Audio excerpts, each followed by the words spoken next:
who the boss is. Some nigga you wanna get tossed in the river, nigga. Put him in the mud, see the pump blood, nigga, no love. It's strong in the bone when I grab that phone, gotta hump that dome. Follow me, roll, stroll down this night, and I gotta find this roll. Welcome to part 16 of Beyond the Harmonies, E.1999 Eternal 30th Anniversary Retrospective. Today, we are looking at Mo Murda, track 16 on the album. If I listen to Mo Murda, right, it's one of my favorite hip-hop songs. Favorite, right? I think it's track 16. It's one of the later tracks. I just I love it when I listen to that song. It's just something about you, like you want to work out, right? This was one of my favorite songs on the album, and for many Bone fans, this is their favorite song of the entire catalog. And you know, wow, what am I saying? Mo Murda, come again. What are we talking about here, right? Look, I like the song for how the instrumental progresses and how unique the verses go in. I'm not a psychopath looking for validation for becoming a serial killer. The kids, they were fascinated with serial killers. I never understood it, not me. You know, it goes back to kind of like the song when Bone Thugs and Harmony did, where they used that preacher's line where he says, we're not against rap. We're not against rappers, but we are against those thugs. And the song it's the Thuggish Ruggish Bone. It was by Bone Thugs and Harmony. Beautiful thing that they used, and it took off. It was a great album. Mo Murda, all this other stuff. But sample. No official samples are credited on ASCAP or in the album booklet, but as most Bone fans probably know, aspects of the song are very similar to I'd Rather Be With You by psychedelic funk pioneer and Ohio native Bootsy Collins on his 1976 Groups album Stretching Out and Bootsy's Rubber Band. I can remember at the beginning of the set when we spoke of a group of young men originating out of Cincinnati, Ohio, is to introduce to you Bootsy's Rubber Band Singers. So if you will, ladies and gentlemen, a big round of applause first of all for Bone, Bootsy's Rubber Band Singers, Bone. And his partner Peanut, we love y'all. I'd rather be with you.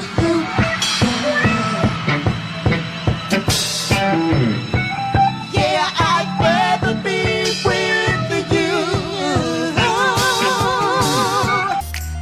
Now, I personally happen to think it interpolates the guitar sequence of Run DMC Rockbox.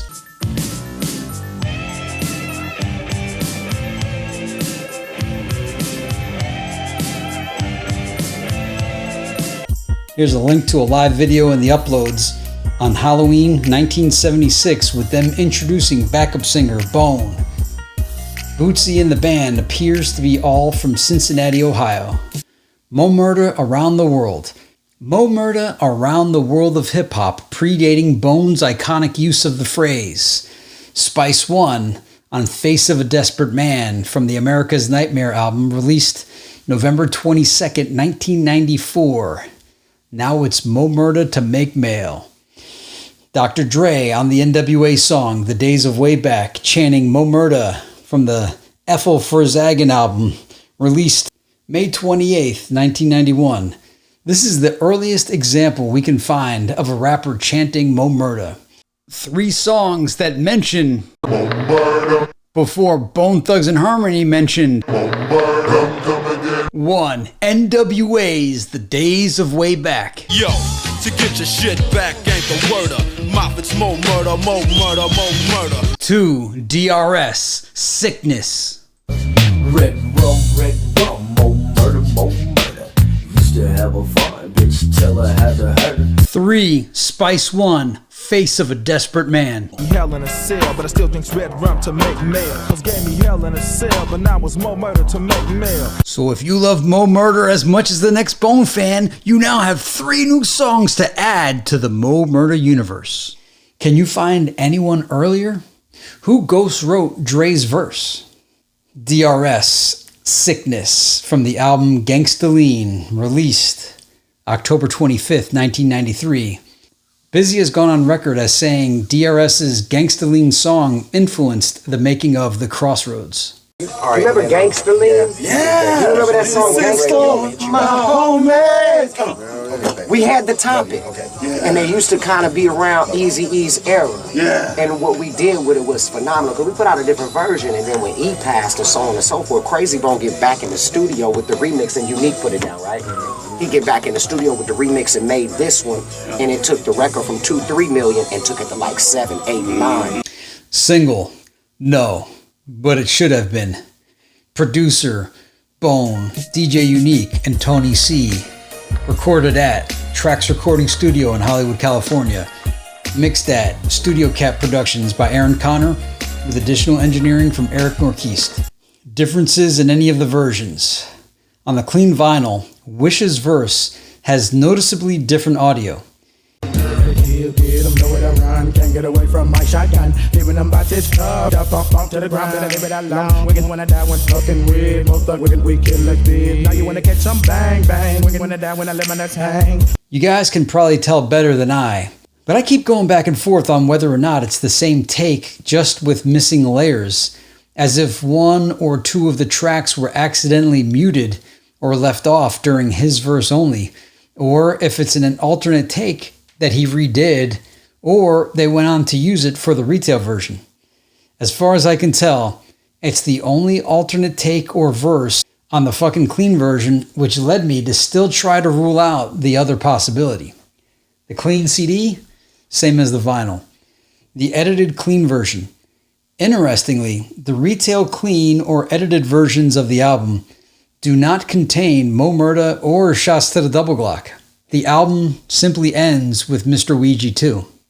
Official remixes. None that I am aware of. Which this is surprising to me. They should have milked this for all it's worth. Ho ho ho, Lippy.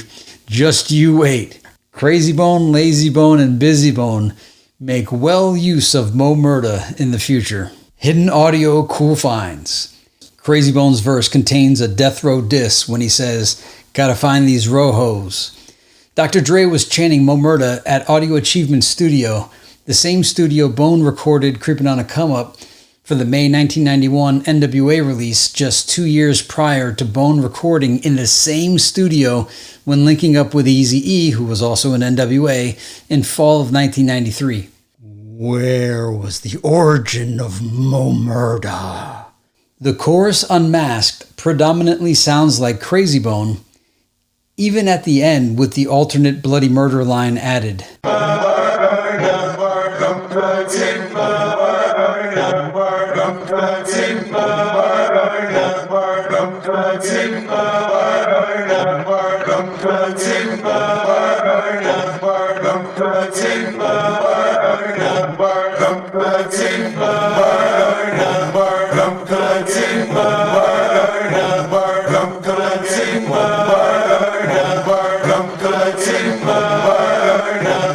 Missouri Murders.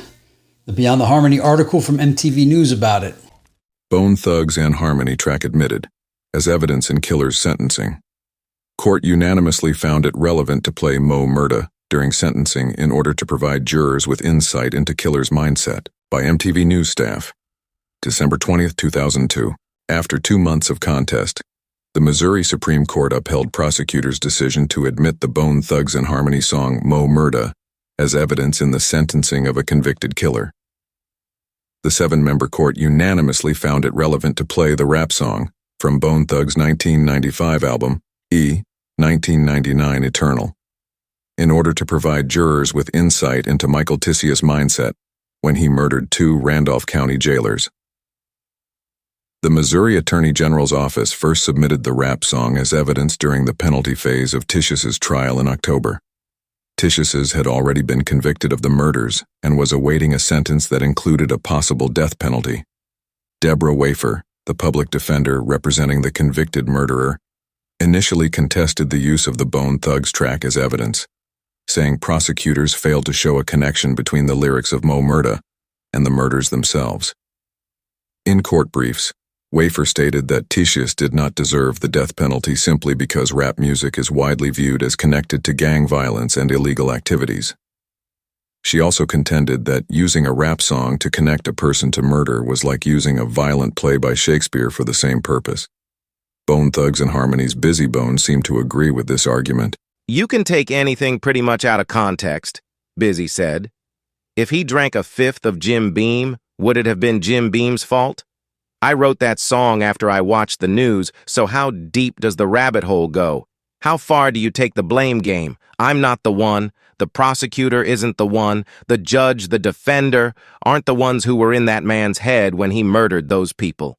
However, prosecutors argued that while the music did not cause Tisius to kill the jailers, it showed that the appellant, Tisius, psyched himself up for the murders by listening to Mo Murda for 45 minutes before the slayings.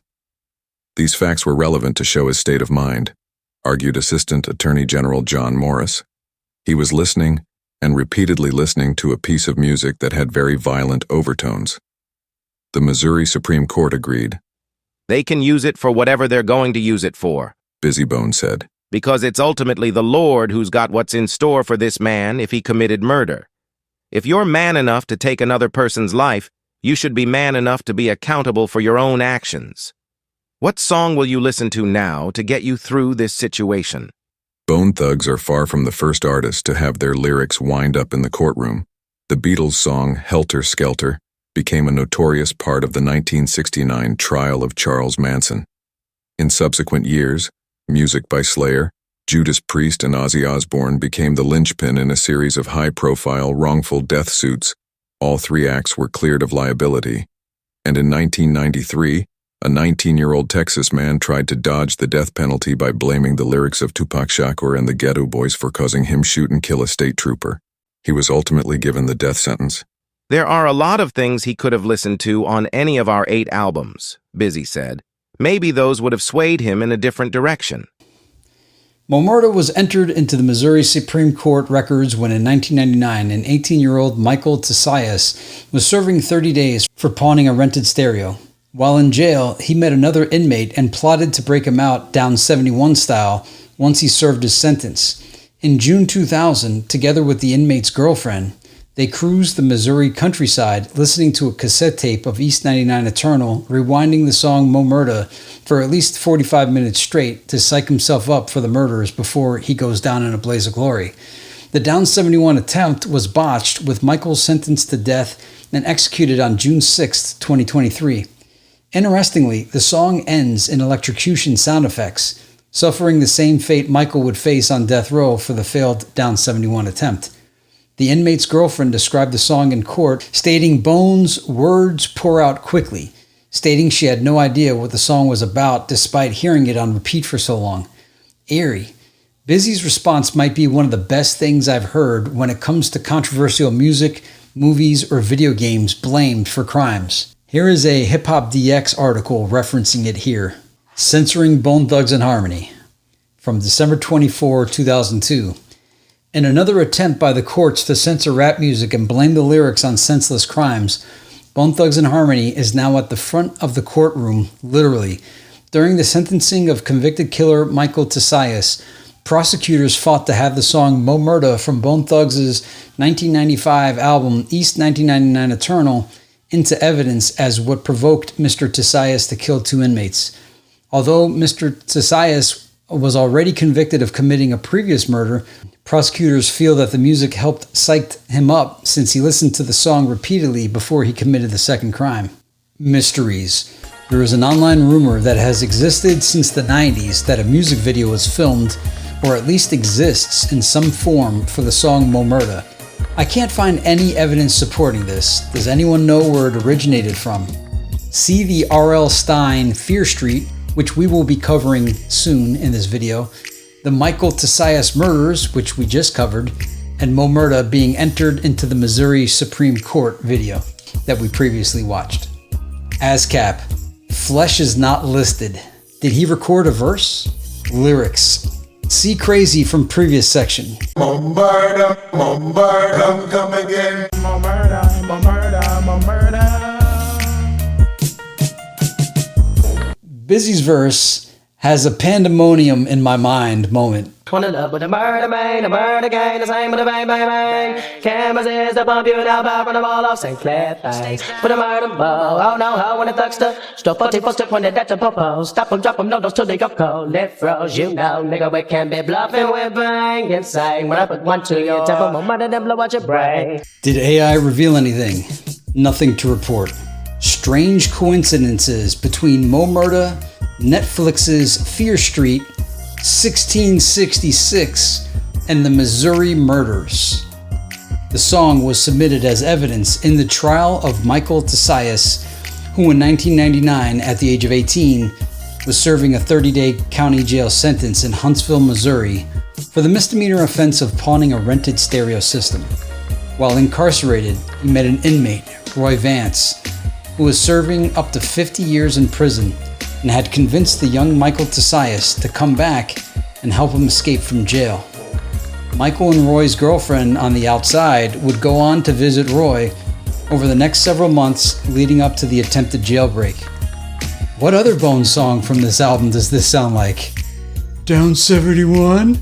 By this time, just around the summer solstice on June 21st, 2000, the same date Creepin' on a Come Up was released 6 years earlier, and June 20th or June 21st, according to local Cleveland articles, is the date Uncle Charles was murdered as well. Michael Tisius was now 19 years old, cruising around the country roads with Roy's girlfriend Tracy Bullington, rewinding the E.1999 Eternal cassette tape. Yes, cassette.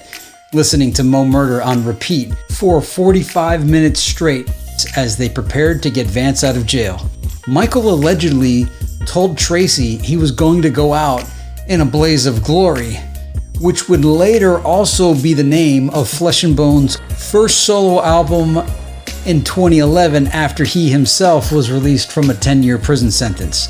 Note, his third overall, but for the situation, it was his first out of prison. Although if you include Cleveland to Cali and all that, I don't know what number the Blaze of Glory was. Roy Vance's girlfriend described Bones' music as the words pour out quickly and could not say what the song was about despite hearing it for almost an hour straight, leading up to the murders and failed Down 71 jailbreak. The defense attorneys obtained a copy of E.1999 Eternal, found 2 songs that had Mo Murda in them, and the song itself was actually played to the jury in the courtroom. And if you're wondering what happened to Michael Tisius in keeping aligned with this bizarre Bone E.1999 Eternal narrative, the failed Down 71 Mo Murda ended with his execution by lethal injection on June 6, 2023 at 6:10 p.m. Interestingly enough, the song Mo Murda ending with the sounds of electrocution on death row while transitioning into shots to the double Glock. Summary of the Mo Murda case. The summary of the case here based on the court documents.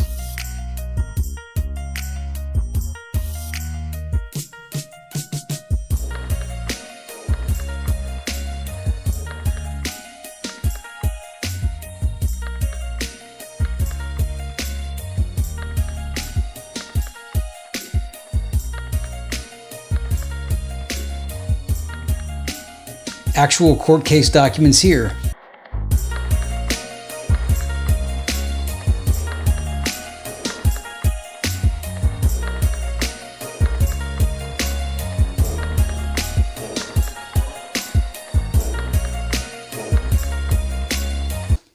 There's a credible news article about it.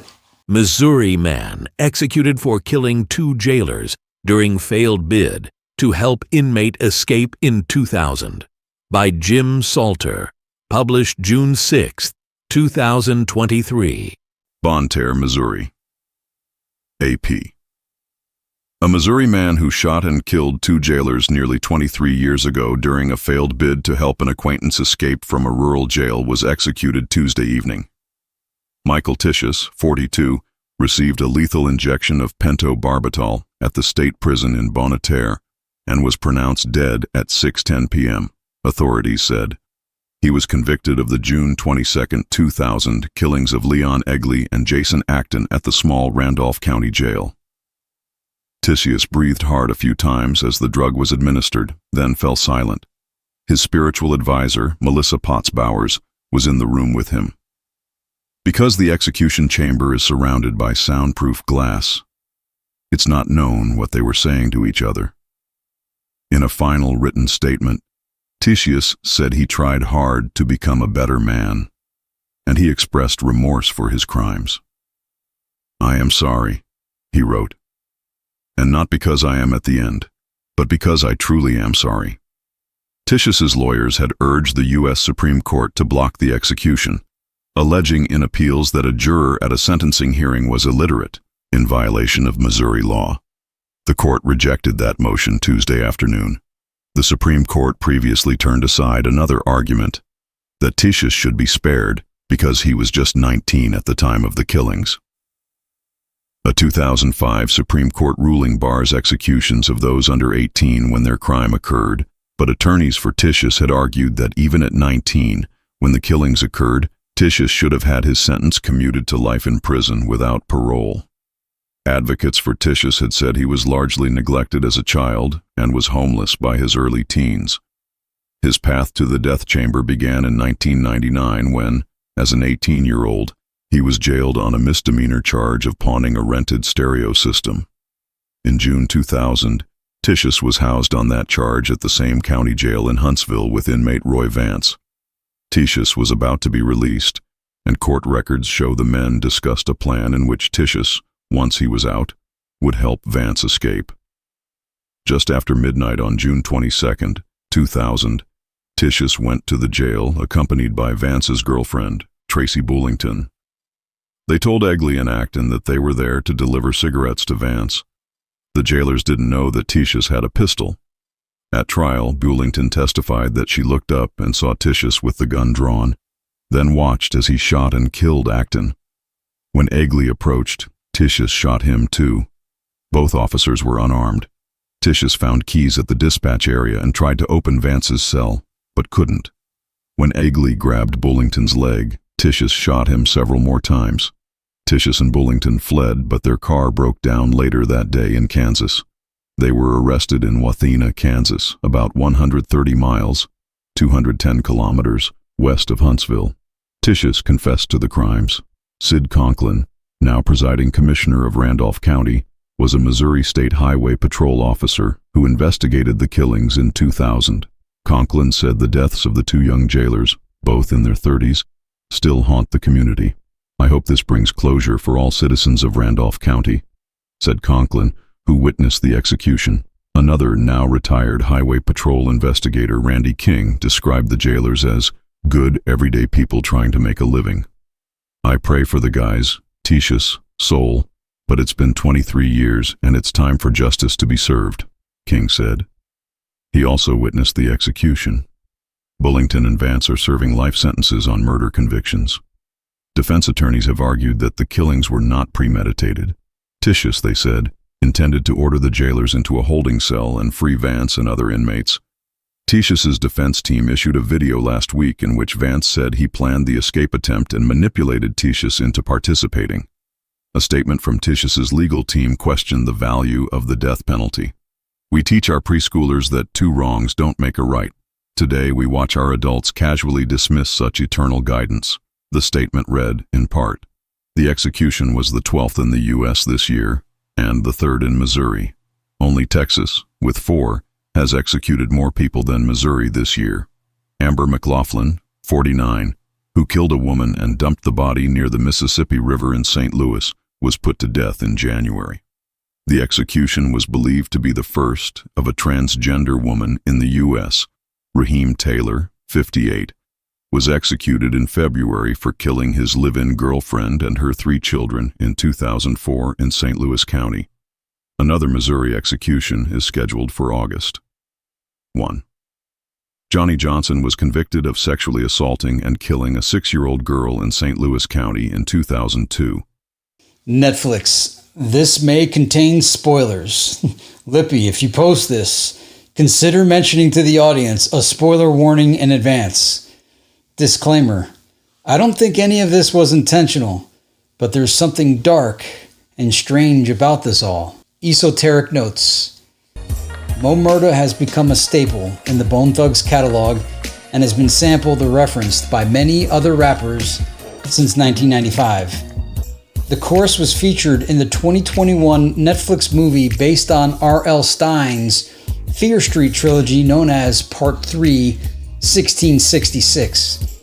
And like clockwork, with this mysterious era of Bone, the episode's story and connection with a simple clip of the song, things get dark and quick. There are some striking similarities behind the reputation of this song, the Michael Tisius case, and Fear Street 1666. This installment of the trilogy is all about witchcraft, literally making a deal with demons or the devil, and sacrificing people in exchange for wealth and power sourced from a widow's book of rituals. Bone fans know the history of their conflicts with Ruthless Records, Bad Contracts, Easy's death, and Tamika Wright, the Black Widow. Bone's style and music changed during the course of that tumultuous time and never was the same again.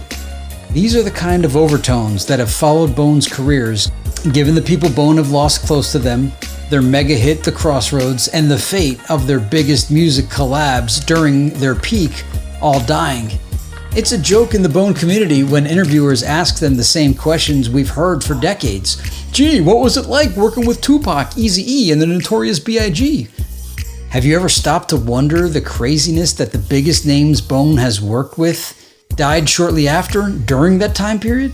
Fear Street Connection 3. Crazy once spoke candidly about hip-hop and the dark influence over the industry before eventually recanting his statements. On the New Waves project, there's an unreleased song called The Curse Is Over, likely alluding to the online theory of the Bone Curse that has existed in various forms since the 90s internet attributed their music and imagery of the 90s. I found it fitting that the poster for this installment of the Fear Street trilogy has the tagline, End the Curse. Of course, this is the one that Bone would be featured in. But not only that, Mo Murda is featured roughly 1 hour and 13 minutes into the film after announcing they must kill the evil sheriff, Solomon Good. The song eerily plays while they drive around the country roads with Mo Murda blaring. The film takes place in 1994, a year before E.1999 Eternal dropped. But to be fair, Mo Murda was recorded in 1994 with the album finished by December 1994. But let's not just stop there. During the same drive, there's only one street sign shown, and it's a close-up of the crossroads for the corner of Fear Street Council. Could this be an East 99th St. Clair street sign reference? If you're shaking your head like I'm taking this too far, did you see the business card of the guy they're driving to see? Martin P. Franklin, the mall janitor who works the graveyard shift? His address on the business card is 99 Fear Street in the city of Shadyside, zip code 213195. 195 East 99. East 1999 Eternal came out in the year 1995. What state does Shadyside exist in the story? Motherfucking Ohio! Come on! Fear Street Connection 4. When the group meets up with Martin, he's smoking a joint on his porch, while Crazy's iconic verse requests, Dear Mr. Ouija. Before the song begins to fade and ends, Martin is almost an Eazy-E-like guide figure on these kids' hero's journey to stop the sheriff. The murders at Shadyside Mall take place on September 30th, 1994, which is 1 month before Boo of the Graveyard Shift was murdered on October 29th, 1994, and 1 month to the day that Bone performed the now infamous Cleveland concert on stage together with Eazy-E that Bone fans know from the DJ Unique and Collection Volume 1 footage, which can be found on YouTube where they're playing Creepin' on a Come Up in its entirety, plus mysteriously Bud Smokers Only, which wasn't on Creepin' on a Come Up. Bonus. Fear Street 4. Now, I don't know much about the Fear Street series or books, but the original trilogy of R.L. Stine's 99 Fear Street books appear to have been published in August, September, and October of 1994, from what I can tell. Eazy-E was alive during this time, with Bone's East 1999 Eternal album being fully recorded by December 1994. It's unknown when Donald Cunningham and Eazy-E got together to go over all of the artwork and imagery ideas, But these books would have been hot at the time with the unmistakable number 99 involved. I've seen online that R.L. Stine had an entire city mapped out for Shadyside, Ohio, and that the main area was 99 Fear Street. Sometime in the late 90s, there was a rare poster made and given out as a freebie, possibly during Scholastic book fairs, that maps out Shadyside. Is it possible that this idea, or even the map itself, if it existed sometime in 1994, early 1995, was an influence for what would become the map of the streets included in the East 1999 album booklet? It even has a diagonal street, like the left side of a pentagram, confirmed on the front cover. What's also odd is that behind Bone stands the burning buildings, and if you look at the Fear Street map, that mansion is on fire. Was Fear Street an influence behind some of the Bone imagery behind Bone's legendary album turning 30 years old this July? And with the inclusion of Mo Murda and these other references in the culmination of the Netflix trilogy, is the loop closed and the curse over? Well, midway through the credits, we see someone take the widow's book of rituals away from the crime scene. What do you think this means for the next chapter? Fear Street Connection 5. It's likely now, if anyone mentions Mo Murda, it's not going to be because it was a term used in 90s rap, but because it's now synonymous with Bone Thugs and Harmony. Here is the history of the Fear Street map. There's a recent Reddit thread about the map and its origins. It appears to still be unconfirmed where it came from, and strangely, no one on the internet can find a definitive source or answer for where the map first came from and when. The earliest we have is allegedly 1996.